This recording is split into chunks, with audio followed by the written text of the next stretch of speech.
اور امام رضا کے بعد شیعت اتنی اسٹیبلش ہو چکی تھی کہ یہ تینوں امام ان کو ابن الرضا کہا جاتا ہے.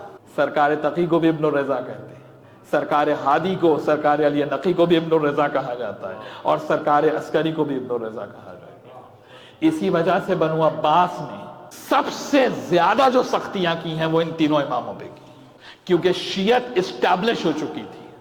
اسی لیے سرکار عسکری فرماتے ہیں کہ تمہاری 5 علامتیں ہیں, انہیں ظاہر کرو, یعنی اپنے اوپر سختیاں برداشت کر لیں, لیکن کہا دیکھو اب تقیہ نہیں, اب اپنی آئیڈینٹی دوسروں کو بتاؤ, اب اپنی علامت دوسروں کے سامنے ظاہر کرو. اب سن لیجئے سرکار حسن عسکری شیعوں کی 5 علامتیں بتا رہے ہیں اور کہہ رہے ہیں کہ ان کو ظاہر کرو, یہ تمہاری آئیڈینٹی ہے. کل میں نے ذکر کیا تھا نا کہ جیسے دوسرے مذاہب کی آئیڈینٹی ہے, یہ سیاہ لباس آپ کی آئیڈینٹی ہے جو شہزادی زینب نے آپ کو عطا کیا ہے. پہلی امام نے کیا بتائی کہ دیکھو ہمیشہ علی والا انگوٹھی سیدھے ہاتھ میں پہنتا ہے, کبھی الٹے ہاتھ میں نہیں پہنتا. کیوں؟ اس لیے کہ امریاس نے, معلوم نے کیا کیا تھا کہ سیدھے ہاتھ سے انگوٹھی اتاری اور کہا علی کو معذور کرتا ہوں جب حکمین ہوا, اور الٹے ہاتھ میں پہن لی اور کہا معاویہ کو قائم رکھتا ہوں. تو اس وقت سے جو علی کے دشمن تھے وہ انگوٹھی الٹے ہاتھ میں پہنتے تھے. اب آج کا پتہ نہیں مجھے. تو اس سرکار حسن عسکری فرماتے ہیں کہ شیعہ کی علامت کیا ہے کہ ہمیشہ انگوٹھی کو سیدھے ہاتھ میں پہنتا ہے.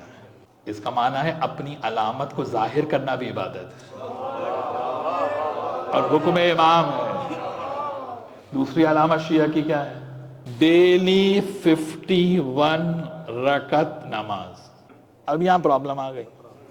ابھی تک تو بالکل گاڑی صحیح چل رہی ہے, اب پرابلم ہو گئی. کا 17 واجب, ارے گن لو بھائی, اور 34 مستحب. کا جو پوری 51 روز پڑھتا ہے یہ ہے شیعہ کی علامت, یعنی شیعہ کی آئیڈینٹی نماز ہے. کا تیسری علامت کیا ہے کہ نماز میں بسم اللہ کو زور سے پڑھو, یعنی کہیں اگر آپ نماز پڑھ رہے ہیں اور دوسرے بھی موجود ہوں تو ڈرے نہیں, بیک فٹ پہ مت آئے, ورنہ سرکار امام عسکری کے حکم کے خلاف ہو جائے گا.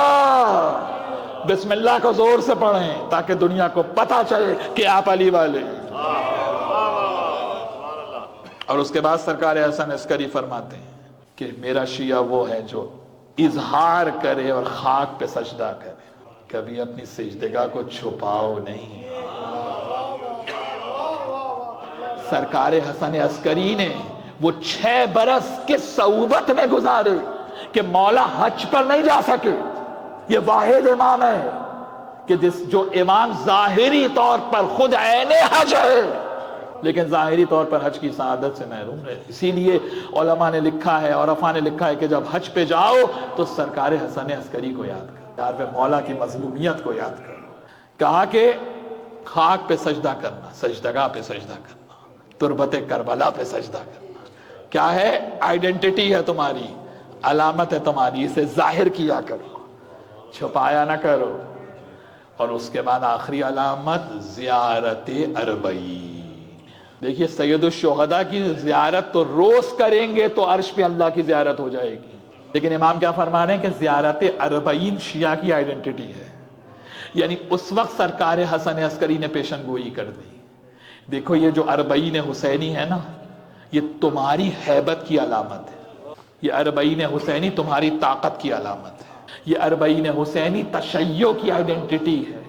اور اسی کی پیشن گوئی 11 محرم کو شہزادی زینب نے کر دی تھی کہ جب سید سجاد فرماتے ہیں کہ میرا دل اس طرح سے غمگین تھا کہ ابھی روح پرواز کر جائے گی, تو میری پھوپھی نے کہا بیٹا سجاد صبر کر, اور کہا بیٹے ایک وقت آئے گا کہ یہ زمین و آسمان میرے بھائی کے ذکر سے بھر جائے, پوری کائنات سے زائر آئیں گے, یہ سرزمین زیارت کرنے والوں سے بھری ہوئی ہوگی, دنیا کے ہر گوشے سے زائرین آئیں گے.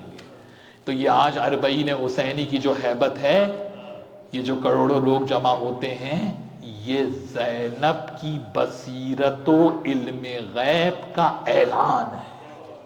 اللہم صل علی محمد محمد